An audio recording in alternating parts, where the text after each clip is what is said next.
Greetings fellow souls.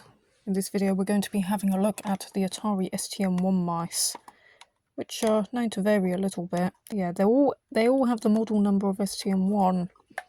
They can vary a bit, such as sometimes they'll have a ball lock which rotates, and others that will push down to open.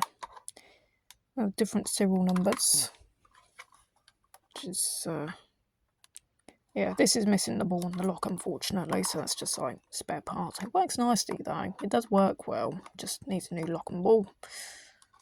So yeah, it's got a very early serial number on that. And then we also have these two, which have the later push open mechanism. I do believe this has been modified. I'm pretty sure that's not the original cable. I don't know why, but it came like that anyway. But one thing that I also understand is that these later ones that push down to open, they have an all plastic plug, whereas these earlier ones that rotate to open, they have metal on the plug shielding.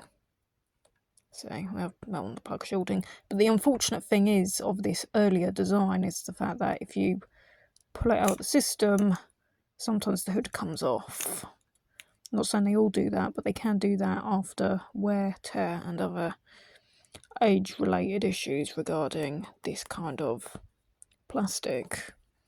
So that's another thing to bear in mind. I think overall the later design is a bit better because at least you don't have this annoying hood detachment problem.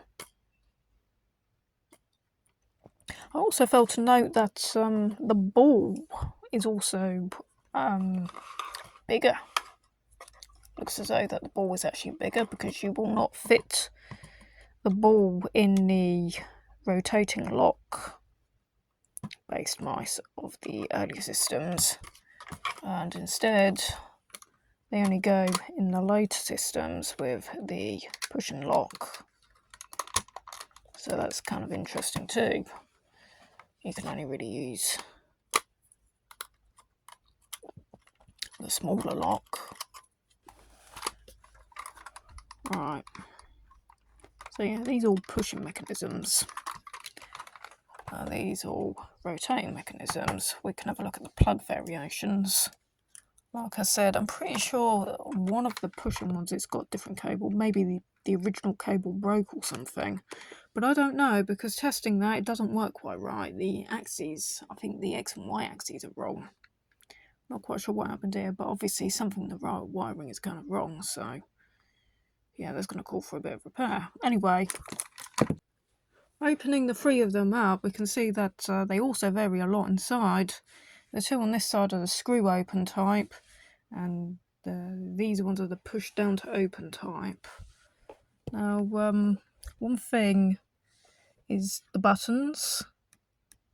These use the digital switch type, which is you just get these generic 4-pin buttons that solder into the PCB. You find these in everything. You'll find them in digital set-top boxes, hi-fi systems, CD players.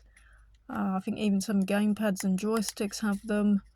They're very easy to find, so if the buttons ever wear out in your mouse, the older screw open type might actually be the better one to buy, because you've probably got an easier chance of fixing them, because simply the buttons are so easy to find and replace. But the later push down to open type, well, they also use a push type button, but these feel a bit different. They have a lighter click to them. They're not micro switches, but they remind me a bit more of micro switches. They've got a higher pitched, tighter, snappier feel to them, as opposed to the deep plasticky click sound of the older type. Okay, so this is also where it gets quite interesting, because again, remember I said that I think, I could be wrong, but I think this is a replacement cable that was put in there.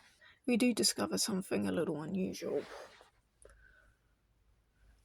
Now with these earlier screw open type, you'll see that the circuit board's actually made by Mitsumi. So this is some sort of Mitsumi mouse design that was made under license to Atari Corporation, which makes sense because a lot of the chips in the Atari ST computers were off the shelf and made by Yamaha, Motorola, Western Digital. Atari bought a lot of off-the-shelf components, which meant that the overall design of the computer went from like the initial design to the shop shelf in less than a year. A remarkable feat of commercial engineering. Whereas the Commodore's Amiga, well, that made use of a lot of custom chips, so that took longer to get to the market compared to the Atari. But what we get on these later mice with the push down to open design is that we don't see Mitsumi making them. Instead, if we get our screwdriver and we look on the underside, the PCBs, we'll be in for quite a surprise here. On the underside of this PCB, this one says action free. A, which I presume might be an abbreviation for Atari, revision E, says rev.e, right. So that's what it says on the underside of this mouse. I'm not quite sure if these push down to open type mice were actually the ones that came with Atari ST computers, whereas those with the rotate to open connectors, I'd like to think are the ones that came with the STFM. The first one I got did come with my Atari 520 STFM, which was the first computer I got. But unfortunately, my 1040 STE, I bought that without a mouse. It came with lots of accessories, but there was no mouse. So, of course, when I got that, I had to use my old STFM mouse with it, which is fine because they all use the same connector and the same protocol anyway. I mean, you can even use an Amiga mouse with an Atari, but you do need to change, I think, pins 2 and 3. Otherwise, your y-axis will be inverted. Right, on the underside of this weird-looking mouse with the weird cable, it actually says Atari Corporation, Rev C. It doesn't say action free, it doesn't say Mitsumi, it's actually Atari. So, yeah, the PCBs vary, probably even more than the actual mouse shell. But if we have a look at these two designs, which are the rotate open, they both appear to be made by Mitsumi. I don't think there's really any difference in terms of PCB design, although we do have R here, which might mean revision 2 perhaps. This is revision 1. Yeah, that's got a serial number of 2A, whereas this has a serial number of 26. So yeah, this is definitely the older one of the two, despite cosmetically looking almost new.